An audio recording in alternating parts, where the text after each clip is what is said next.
Bienvenidos un día más a los estudios que estamos haciendo hoy con el libro de Apocalipsis. Vamos a estudiar el capítulo 2 desde el versículo 9 hasta el 11 en esta serie que se llama El final de los tiempos. Y vamos a ver sobre el mensaje de Jesús a la iglesia que sufre. Entonces, es importante para nosotros recordar que hay iglesias que sufren, hay cristianos que sufren, y no estoy hablando de un sufrimiento como, oye, me duele la cabeza, o me rompieron el corazón. Estoy hablando de un sufrimiento por seguir a Jesús, porque han hecho a Jesucristo su Señor y Salvador.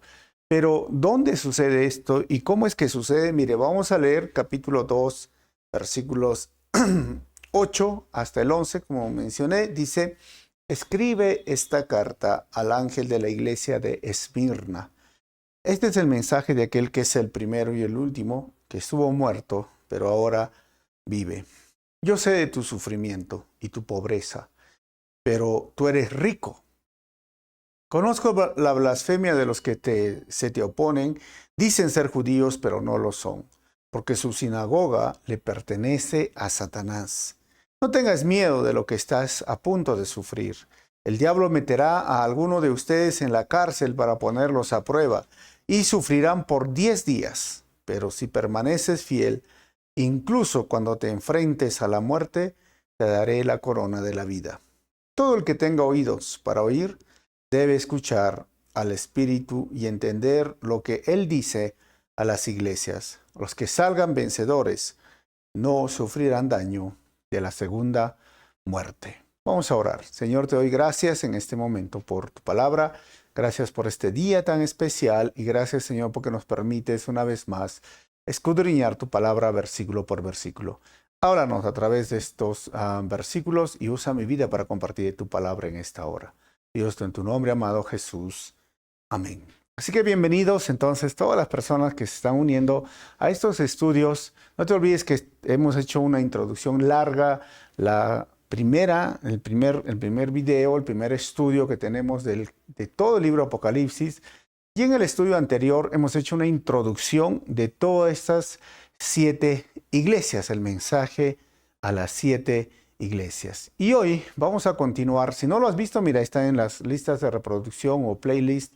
No olvides suscribirte al canal de YouTube en Calvary Arequipa. Ahora, recuerde muy bien, vamos a hacer este tema.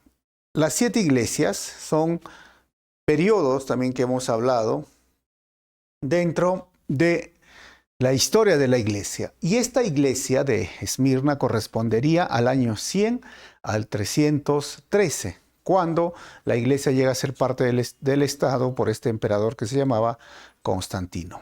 Pero también hemos dicho, recuerden, son iglesias existentes en la época de Juan, en esas 7 ciudades, que lo vamos a ver más adelante. Ahora son 7 etapas de la historia de la iglesia. Recuerden que esta es del año 100 al 313. Pero también hemos dicho que son 7 clases de cristianos que existen en cada época. ¿Quieres conocer más? Como te dije, revisa el video anterior. Ahora, Esmirna es una ciudad que es muy parecida o que queda en Éfeso, lo que es la actual Turquía. Esmirna, en su contexto religioso, estaba plagado de ídolos e imágenes. Existía una calle que se llamaba la Calle de Oro, que tenían templos para Cíbeles, Apolo, Esculapio, Afrodita y especialmente un templo espectacular para Zeus. La adoración de los griegos para Zeus y sus templos era algo muy famoso de esta ciudad. Pero la adoración que tenían para Cíbeles, el templo de adoración a la diosa Cíbeles, que consideraban una diosa madre, digamos, en ese contexto. Hasta el día de hoy está en la ciudad de Roma esta imagen. Y en ese tiempo habían como 200,000 habitantes cuando Juan predica, pero no solamente estos dioses eran adorados. El año 196 a.C. surgió el culto a la adoración a la diosa Roma, o sea, se adoraba al gobierno, al Estado.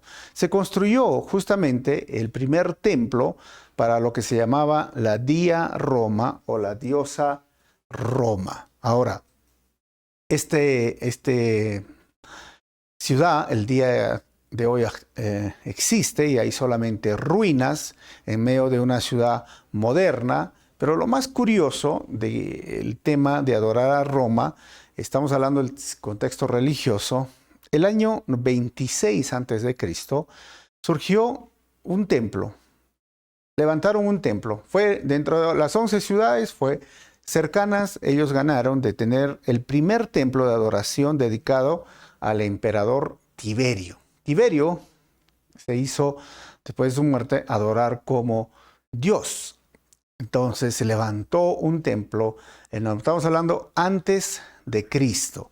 Ya los emperadores querían ser adorados como dioses, incluyendo a Nerón, ¿se acuerdan? Nerón, este emperador que incendió Roma, quería ser adorado como Dios. Pero el colmo de los colmos, como decimos, fue Domiciano. Justamente cuando se escribe esta carta, entre el año 81 al 96 después de Cristo, hay un muro donde se dice que Domiciano quiso ser adorado cuando él estaba vivo como un dios. ¿Y qué significaba esto? Cada ciudadano romano, esclavo o libre, tenía que quemar una pizca de incienso y había muchos altares y habían personas que vigilaban y cuidaban estos altares. Y cuando quemaba el incienso, tenía que decir: el César Domiciano es el Señor, el Curios.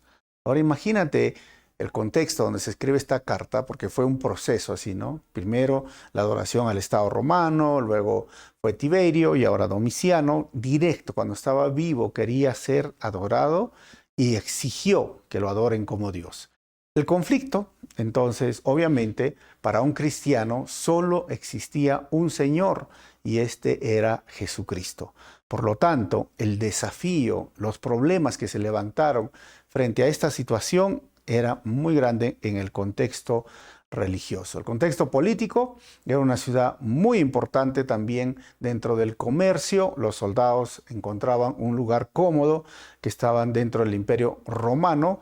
Y actualmente uno puede ver Esmirna, es una ciudad muy moderna, es un puerto, está pegado al mar Egeo. Ha crecido mucho esta ciudad y hoy vamos a estudiar entonces, ahora haciendo ese contexto, el bosquejo de esta iglesia. Recuerden que es el mensaje de Jesús a esta iglesia de Esmirna. La dedicatoria lo vamos a ver en el versículo 8a, la descripción de Jesús en el versículo 8b, el elogio de Jesús en el versículo 9, la cuarta parte sería la exhortación de Jesús en el versículo 10 y la promesa final de Jesús. Así que vamos a ir viendo ahora versículo por versículo. Versículo 8a. Escribe esta carta al ángel de la iglesia de Esmirna. Y hemos hablado que el ángel probablemente era el pastor, más que seguro, porque no era un ser angelical en un sentido que tenga cada iglesia.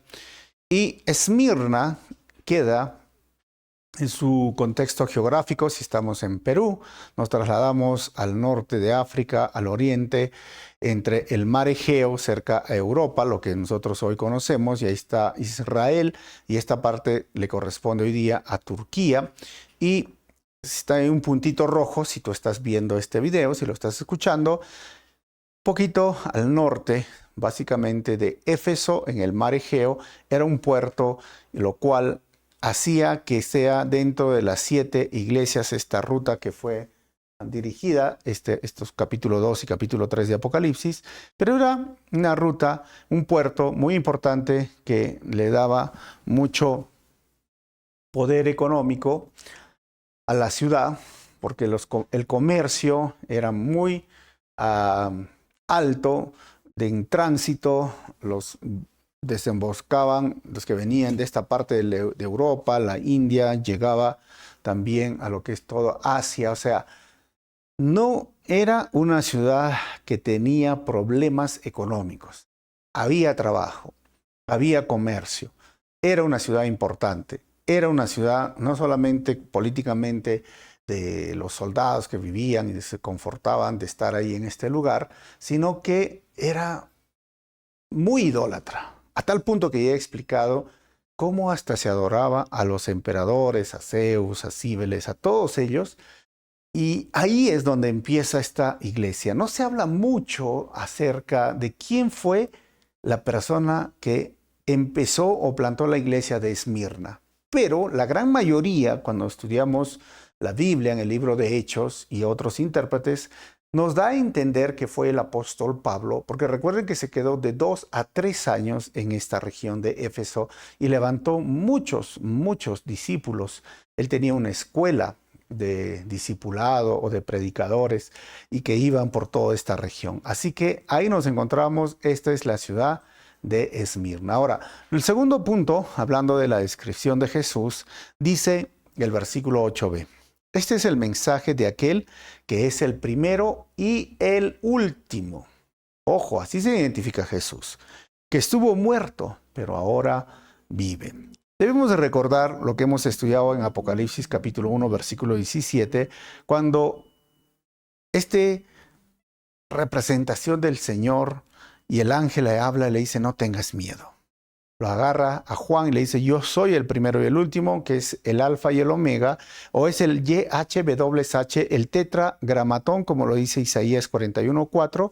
Isaías 44:6 e Isaías 48:12 se presenta este título para Dios, para el Señor. Y cuando dice que estuvo muerto, pero ahora vive, es la resurrección de nuestro Señor.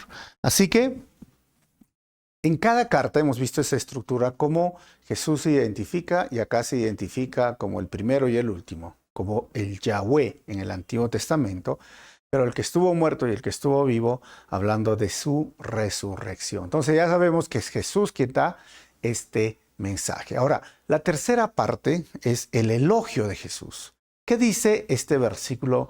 ¿Cómo lo elogia Jesús? Dice, yo sé de tu sufrimiento y tu pobreza, pero tú eres rico. Vuelvo a mencionar, pero tú eres rico. Pero dice, eres pobre, pero eres rico. Conozco la blasfemia de los que se te oponen. Dicen ser judíos, pero no lo son, porque su sinagoga le pertenece a Satanás. Este es uno de los temas muy interesantes que el día de hoy es confrontativo. Para muchas personas les cuesta entender cómo el Hijo de Dios, el cristiano, va a enfrentar el sufrimiento o va a experimentar el sufrimiento. ¿Por qué yo digo es controversial? Porque hoy día es muy popular el mensaje pare de sufrir. O sea, hay iglesias que se hacen llamar pare de sufrir, deja de sufrir. ¿Eso qué significa? Si vienes a Cristo, si eres un seguidor de Cristo, el sufrimiento ya no es para ti. Solo el sufrimiento es para aquellas personas que rechazan a Cristo, que no quieren saber nada de Dios. Pero eso no es verdad. Eso no es lo que dice la Biblia. El sufrimiento es parte de este mundo caído. Vivimos en un mundo de pecado, en un mundo caído. Hasta la tierra está gimiendo, dice el apóstol Pablo, esperando el día que sea liberado del sufrimiento. El hombre pecó y desde ese pecado de Adán y Eva, el sufrimiento entró al mundo. La muerte, el dolor, las lágrimas, el trabajo, de esta forma así con sufrimiento. O sea, y que somos cristianos no es ajeno, es paz, a tal punto de que fue a través del sufrimiento que Cristo nos trajo salvación, esperanza y vida. Pero Él resucitó y venció la muerte. En el libro de Hechos y en las epístolas vemos a los apóstoles sufriendo. De los 11 apóstoles que quedaron, porque Judas se terminó su vida sin arrepentimiento, 10 fueron torturados, martirizados, 10 sufrieron, siendo los apóstoles, siendo los predicadores. Y el primer mártir en el libro de los Hechos, que se llamaba, en Hechos nosotros miramos el momento en que el primer mártir de los cristianos agarra y ve al Señor. ¿Recuerdan cuando fue Felipe, cuando fue ay, se me fue la cabeza, ya. Pero cuando estamos ahí, los judíos lo apedrean. Los judíos agarran en ese momento, era uno de los que se le había reconocido que tenía fe, sabiduría, que tenía los dones del Espíritu Santo. O sea, yo diría era como el cristiano, ¿no? Conocía la Biblia, tenía buen testimonio, tenía sabiduría, ¿no? Y Pablo lo está viendo ahí porque él cree que está bien apedrear al primero de los mártires.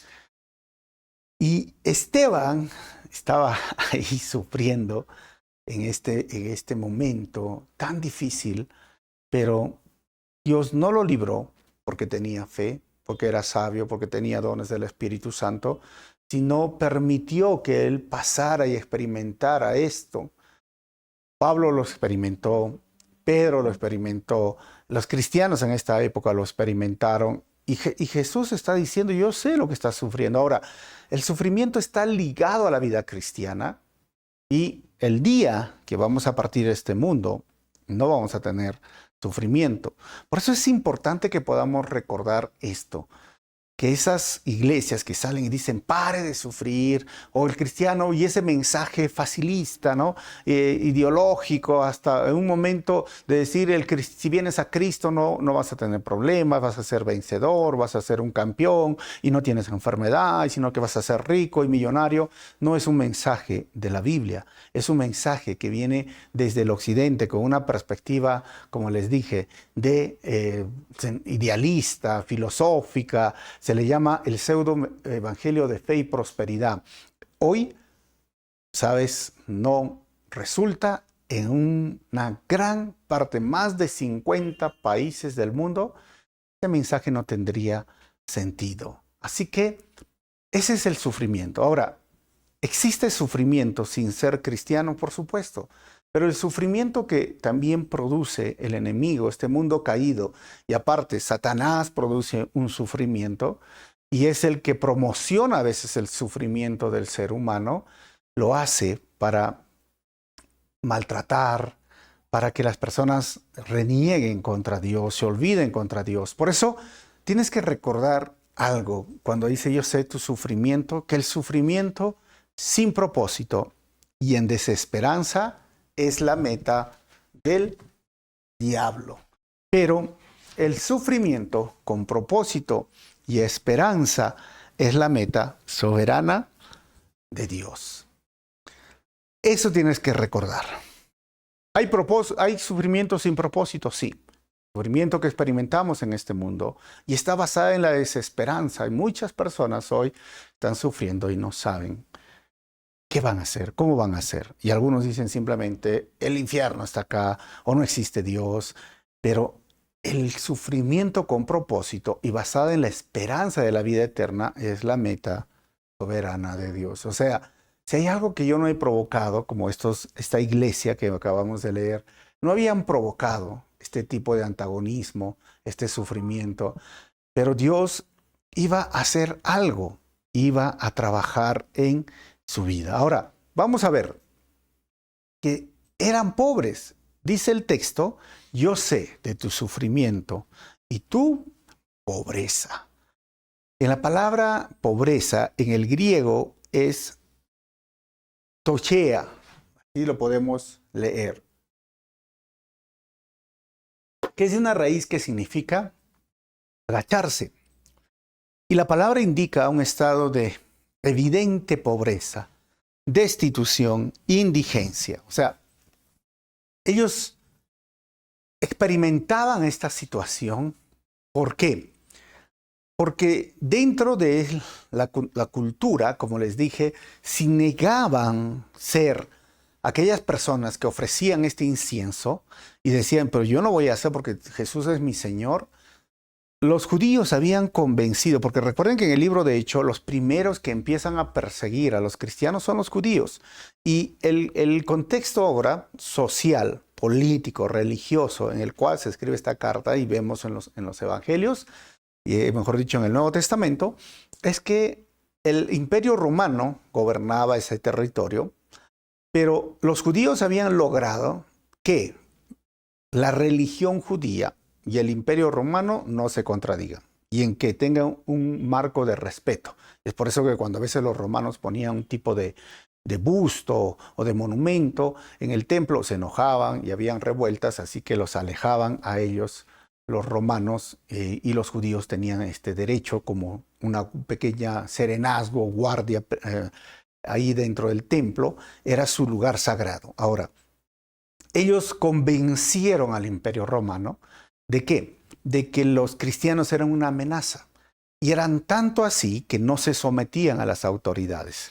Ya habían este tipo de acusaciones. Por lo tanto, cuando uno se hacía cristiano y lo hacían traicionero o lo hacían como traidor a la patria porque no podía adorar al Curios, al Señor, en este caso Domiciano, que quería que lo adoren como Dios, lo despojaban de sus casas, sus negocios. Por lo tanto, vivían en esa indigencia. Ahora, para que puedas entender mejor, en el libro de Hebreos, vamos a leer cómo es que experimentaban el sufrimiento. Capítulo 10, versículo 32 dice, acuérdense de los primeros tiempos, cuando recién aprendían acerca de Cristo. Recuerden cómo permanecieron fieles aunque tuvieron que soportar terrible sufrimiento. Algunas veces los ponían en ridículo públicamente y los golpeaban. Otras veces ustedes ayudaban a los que pasaban por lo mismo. Versículo 34. Sufrieron junto con los que fueron metidos en la cárcel y cuando a ustedes les quitaron todos sus bienes, lo aceptaron con alegría. Sabían que en el futuro les esperaban cosas mejores que duraran para siempre. Entonces el escritor de Hebreos también describe, los golpeaban, los humillaban, les quitaban sus propiedades y no eran pobres porque quieren y querían ser pobres o porque pensaban que eran pobres, ¿no? Porque hoy día a veces yo escucho personas, el pobre es pobre porque quiere ser pobre, ¿no? A veces son las circunstancias, las situaciones en que la sociedad, el mundo, el contexto religioso, el contexto cultural o político hace que exista la pobreza, la indigencia. Y ellos eran pobres, no porque pensaban diferente y no pensaban con éxito, porque algunos piensan, para salir de la pobreza tú tienes que pensar en positivo. No, eran porque estaban experimentando el hostigamiento de los judíos y los romanos, del Estado y la religión judía en ese contexto. Y ellos, entre todos ellos, se ayudaban y el Señor les dice algo muy interesante. Yo sé que eres pobre, pero ¿sabes? Eres rico. Pero tú eres rico, eras rico espiritualmente, porque saben que, hermanos, el día de hoy es igual, ¿no? ¿Sabes qué? Hay ricos económicamente, pero pobres espiritualmente. Y hay pobres económicamente, pero ricos espiritualmente. O sea, si miramos dentro de los parámetros de Dios, la riqueza material, que muchas veces es el deseo de cada ser humano conseguir y conseguir más. Y ojo que la Biblia no es negativa respecto a la riqueza, pero en muchas ocasiones en la Biblia ha sido un impedimento para que se acerquen a Dios. La riqueza no es mala, como dije, el dinero no es malo, es el amor a la riqueza o el amor al dinero, pero había un joven rico que se acercó al Señor y amaba su riqueza, y porque amaba su riqueza no siguió al Señor. Ellos eran ricos, o sea, la ciudad, pero los cristianos eran pobres porque les habían quitado su riqueza.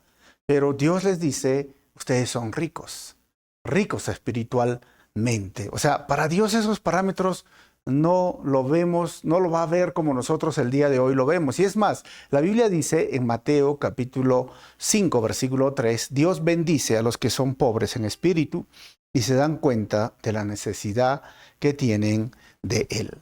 O sea, es importante recordar eso. Un pobre espiritual es aquel que reconoce su necesidad. Puede ser que sea un rico material o económicamente, pero si reconoce su necesidad, ¿sabes? El cielo le pertenece.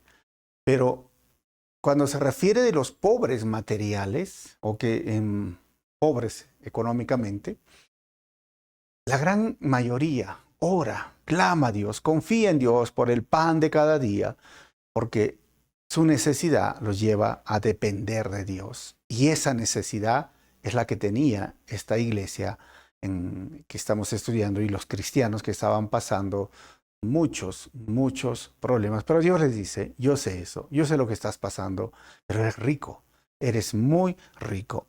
Ahora, el texto dice, yo conozco la blasfemia de los que se te oponen. Dicen ser judíos, pero no lo son, porque su sinagoga les pertenece a Satanás. Y justamente está hablando en Apocalipsis 2:13, vamos a estudiar más adelante, que había una secta local que se llamaba la Concilia.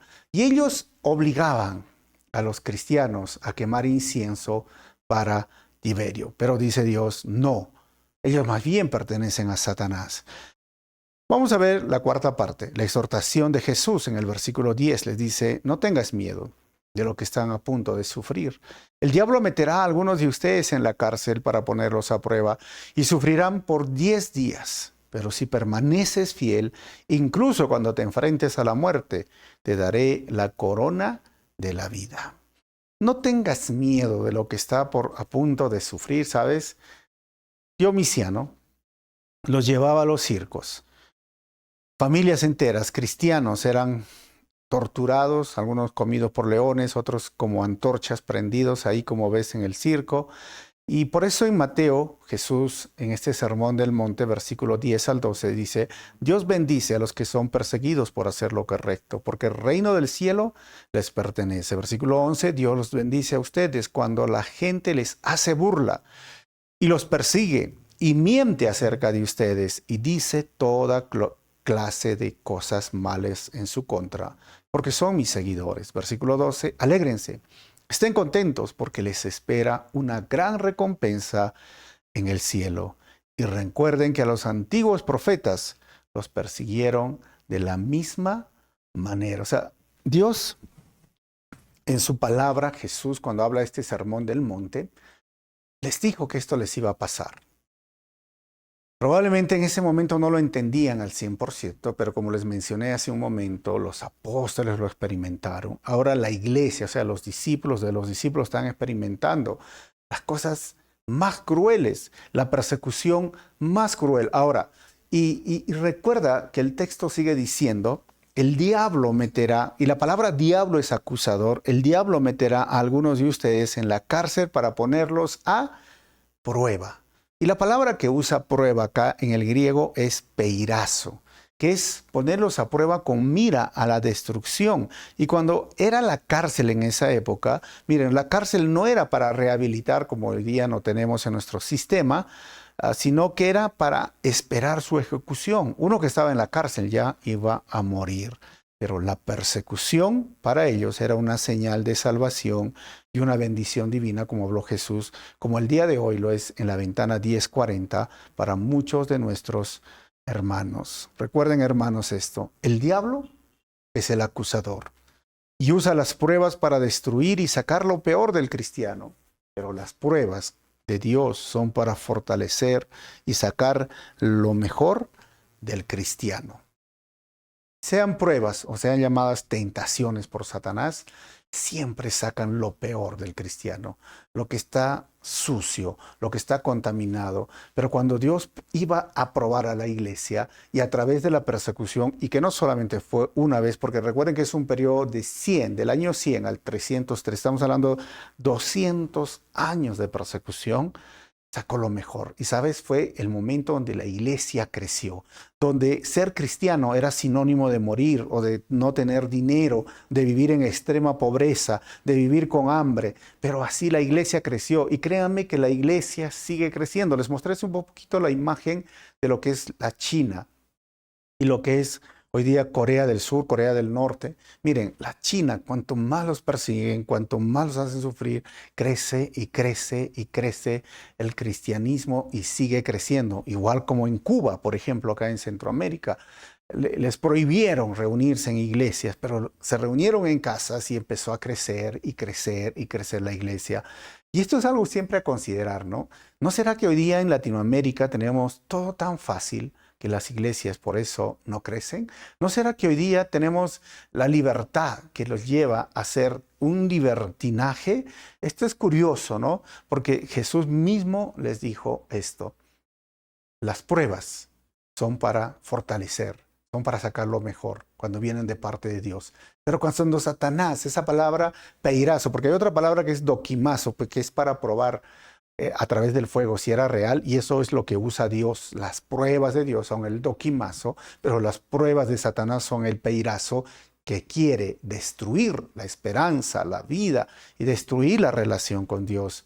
Pero el diablo iba a hacer esto. Iba a querer destruirlo, pero Dios iba a fortalecer. Ahora, miren hermanos, es interesante cuando dice sufrirán por 10 días. ¿Qué significa esto? Siempre ha sido, miren, hay unas hipótesis. Primero, uno que se refiere a un periodo literal de 10 días de persecución en la ciudad de Esmirna en los días de Juan. Otro, que puede ser que el número 10 simboliza la totalidad. Simplemente significa un periodo completo de persecución, como del 100 al 313, o se refiere a un periodo de persecución no determinado, pero sea cual sea, hermanos, tiene un límite. Recuerden que dentro de la numerología de esta escritura apocalíptica hay muchos significados, pero algunos hasta se han atrevido a decir que fueron los 10 últimos años de la peor persecución de un hombre que se llamaba Diocleciano, que al final de esos 10 años, su esposa y su hija, hasta ellos, terminaron siendo cristianos.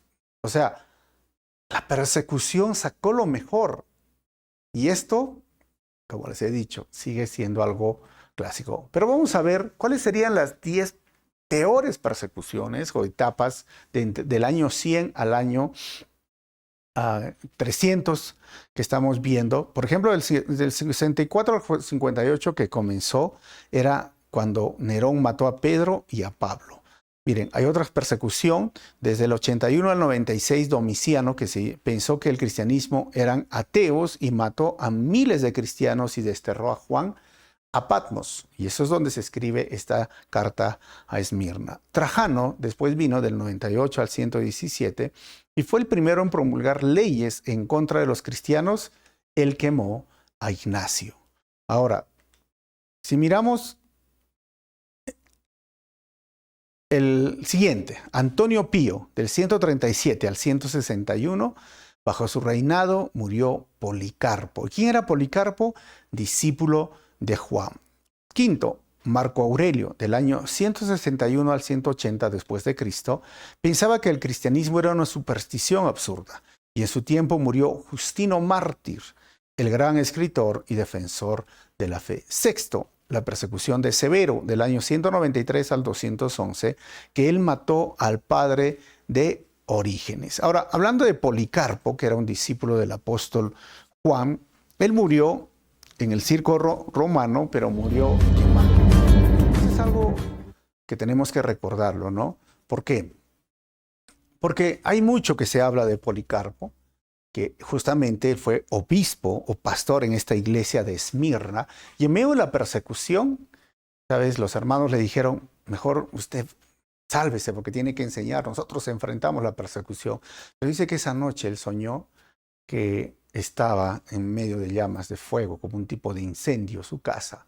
Así que él regresó, y cuando él regresó, habían torturado a otros cristianos y le avisaron dónde estaba la iglesia, dónde se escondían los cristianos, porque esta fue una persecución severa, y los llevaron al circo y, ¿sabes? Los hacían dentro de la arena, que los leones los destrocen, que los leones hagan tiras destrocen realmente a los cristianos, y ya habían terminado y lo estaban guardando a Policarpo para el día siguiente. Policarpo estaba ahí ya anciano, y entonces el público romano que le gustaba el circo pidió más y no estaban contentos y dijeron saquemos a Policarpo para que lo matemos delante de todos, y ya los leones habían guardado, y ¿saben qué? Se les ocurrió poner una fogata y quemarlo vivo, y él recordó su sueño. Él recordó ese momento. Y era interesante, ¿no? Porque dicen que es una escritura extra bíblica, recuerden. Que cuando los soldados prendieron fuego, ahora tú puedes ver tengo una imagen donde se está poniendo los soldados romanos.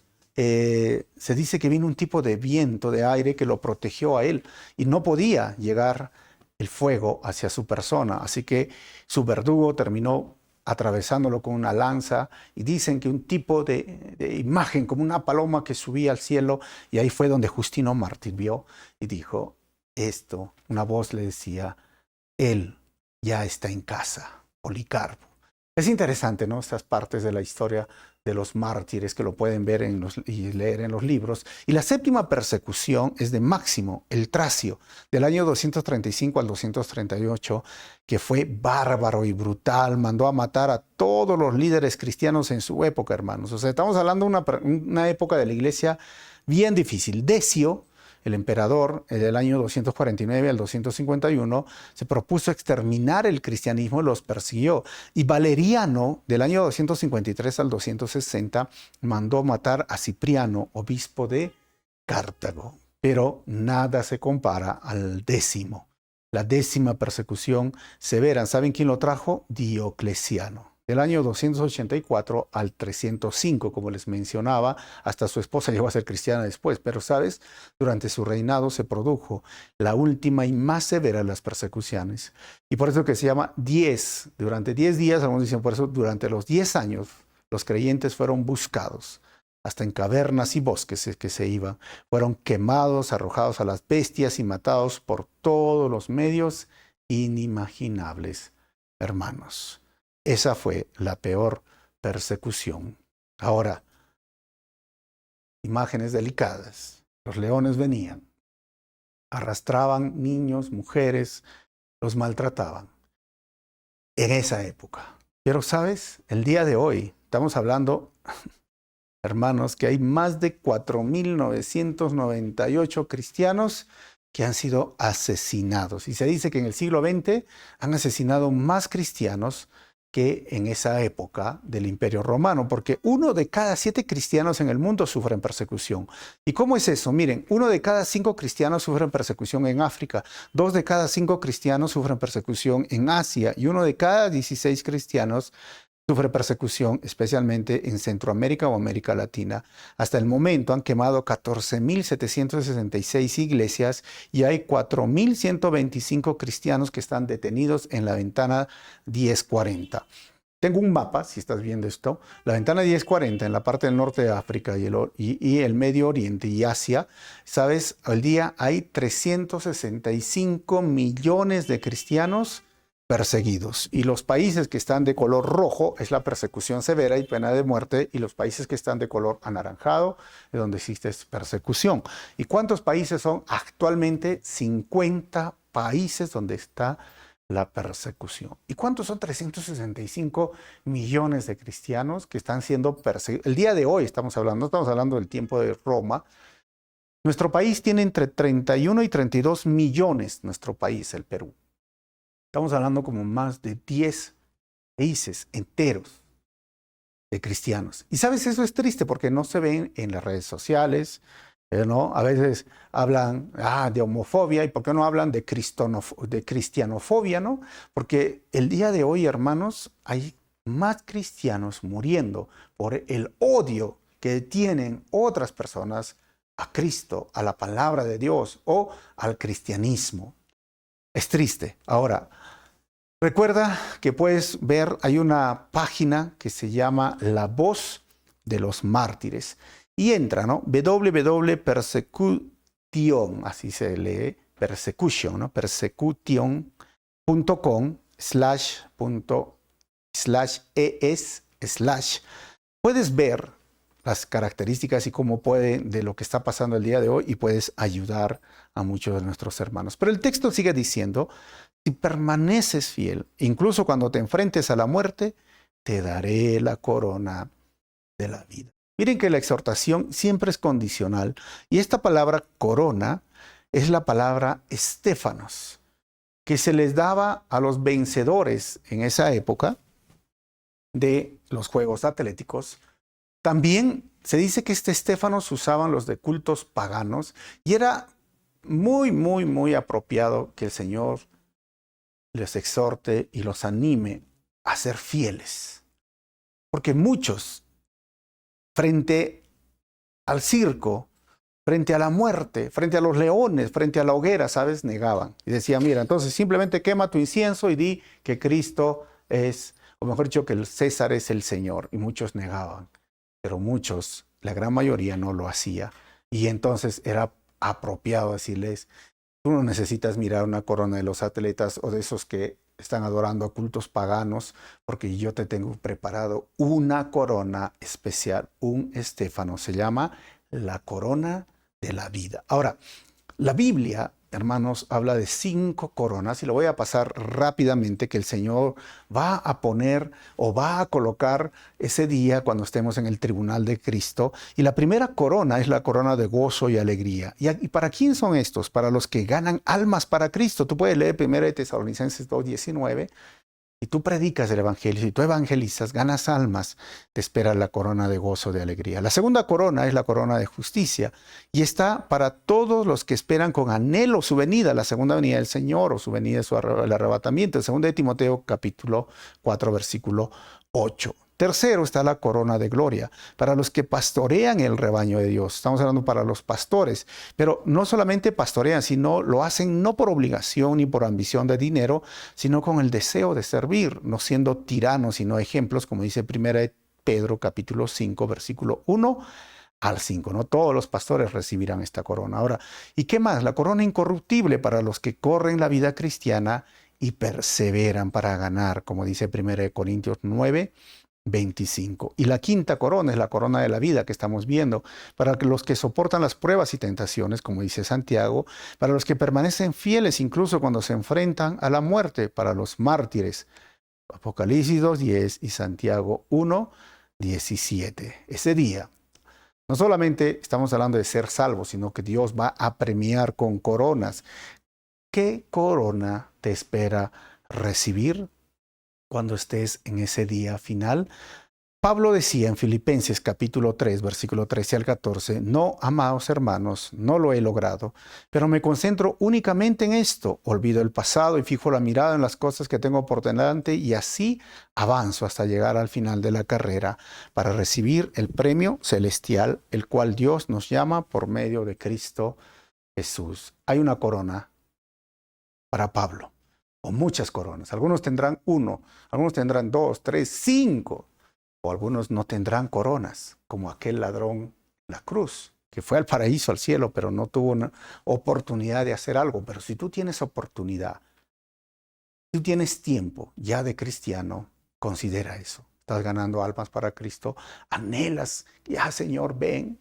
O estamos hablando en nuestro contexto, no creo que esta corona de la vida pueda ser mártir, pero sí soportar las tentaciones. Puedes tener esta corona o persevera hasta el fin, vence. Dios no solamente nos va a salvar, sino que nos va a recompensar, como dice el apóstol Pablo. Vamos a terminar la promesa final de Jesús, versículo 11. Todo el que tenga oídos para oír debe escuchar al Espíritu y entender lo que Él dice a las iglesias. Los que salgan vencedores no sufrirán daño de la segunda muerte. O sea, ¿qué significa salir vencedor y la segunda muerte? Apocalipsis capítulo 20, versículo 14 al 15 dice, entonces la muerte y la tumba fueron lanzados al lago de fuego. Este lago de fuego es la segunda muerte. Y todo el que no tenía su nombre registrado en el libro de la vida fue lanzado al lago de fuego. Si se mantenían fieles las de la iglesia de Esmirna, Dios no solamente les prometía una corona, sino que no iban a experimentar esa muerte segunda. Y si tú hoy mueres sin Cristo, vas a experimentar la muerte segunda. Pero si tú hoy mueres con Cristo, no experimentas la muerte segunda. ¿Por qué? Porque el que nace una vez experimenta doble muerte. ¿Qué significa? Va al cementerio, murió en su cajón, pero también experimenta la muerte, el lago de fuego. Pero el que nace 2 veces, solo experimenta una muerte. O sea, ¿cómo es nacer 2 veces? He nacido del vientre de mi madre y voy a nacer espiritualmente, porque estoy muerto espiritualmente. ¿Y cómo se hace? Hoy, tomo la decisión de seguir a Jesús. Hoy me arrepiento de mis pecados. Hoy dejo de hacer lo malo y le digo, Jesús, sé el Señor de mi vida. Sé mi Salvador. Y ahora voy a obedecer tus mandamientos. Y ahora voy a ser tu seguidor. Voy a tomar mi cruz cada día. Me voy a negar a mí mismo y te voy a seguir. Si haces esto, no experimentarás la muerte segunda, el lago de fuego, que será terrible, más que el sufrimiento que se experimentó en este mundo. Por toda la eternidad experimentarán la muerte segunda. Y la única forma de ser salvos es a través de Jesucristo. Vamos a terminar con 4 conclusiones el día de hoy. Primero, hemos visto, la verdadera riqueza para Dios es la pobreza espiritual. ¿Por qué? Porque el pobre espiritual reconoce la necesidad de Dios. Entonces es rico. Número 2, el sufrimiento no es ajeno al cristiano en un mundo caído. Y si sufrimos por seguir a Jesús, ¿sabes? Nos espera una corona. Número 3, el enemigo busca destruir tu esperanza en la vida eterna a través de las pruebas y tentaciones. Nunca te olvides eso. Su única meta es destruirte, pero Dios es fortalecerte. Número 4, el verdadero éxito en la vida es no sufrir la muerte segunda en el lago de fuego por toda la eternidad. Eso es ser un vencedor, eso es ser exitoso, eso es ganar. Por eso cuando mi mamita partió de este mundo, dije, ella ganó, ella ya tuvo éxito en el mundo. No busques el éxito material o la riqueza, porque eso es lo que ellos tenían. No está mal, pero no es la meta del Hijo de Dios. ¿Sabes por qué? Porque somos pasajeros en este mundo. Busquemos primeramente el reino de Dios y todo lo demás será añadido. Vamos a orar. Señor, queremos darte gracias por este estudio y orar primeramente por nuestros hermanos que están pasando persecución, que están sufriendo en este mundo, en esta ventana 1040, en estos 50 países, o que están en la cárcel, o que están hoy día, Señor, sin un abrigo, sin comer. Señor, provee siempre a través de estos ministerios como La Voz de las Mártires, VOM, V-O-M, Puertas Abiertas o muchos otros ministerios, Señor. Y que seamos una iglesia que participa no solamente con la oración, sino también con la ayuda económica para todos aquellos que hoy están pasando necesidad. Por ser tus hijos, por ser cristianos, por ser seguidores tuyos. Con paz y consuelo y fortalece sus corazones y provee de lo que ellos necesitan, si sean permisos para salir de su país o comida o abrigo, provéele, Señor. Pero también a nosotros ayúdanos a ser fuertes y terminar nuestra carrera, porque sabemos que nos espera un premio, una recompensa. Y a pesar de la situación que hoy vivimos, Señor, ayúdanos a ser esos pobres espiritualmente, que reconozcan la necesidad que tenemos de ti día a día y podamos recurrir en oración, en leer tu palabra, en tener un devocional, en servirte y en servir a otros. Gracias por todo, Padre. En tu nombre oramos así, amado Jesús. Amén. ¿Qué te parece las cifras de la persecución el día de hoy? ¿Por qué no lo investigas en internet y me comentas qué te parece hoy día que en un mundo que supuestamente habla de la tolerancia, son intolerantes al cristianismo o a creer en Dios? ¿Qué te parece también, que me gustaría dar tu opinión, cómo esa época de la iglesia, cuál ha sido la más difícil de asimilar de ti entre la primera y la 10ª? Y por último, si este mensaje ha sido de bendición, ponle un like y comparte en tus redes sociales. No te olvides que estamos estudiando verso a verso todo Apocalipsis.